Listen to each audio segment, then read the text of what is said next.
అదేంటంటే యేసుప్రభు నమ్మకపోతే నరకమేనా? యేసుప్రభు నమ్మకపోతే, నమ్మేదానికి ఏం నొప్పి? నమ్మొచ్చుగా. యేసుప్రభు నమ్మకపోతే నరకమేనా అంటే నమ్మకపోతే నరకం. నమ్ము, ఇంక నరకానికి భయపడాల్సిన సంకరం ఏంటి?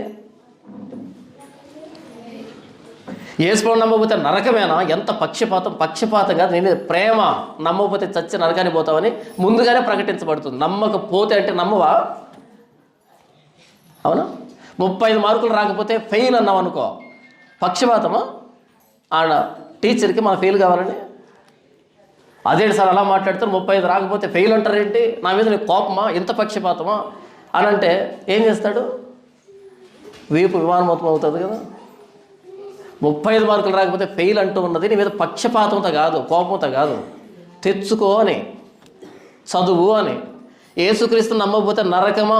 నరకం అంటే దాని అర్థం కోపం అని కాదు, ప్రేమించి చెప్తున్నాడు, నమ్ము అని.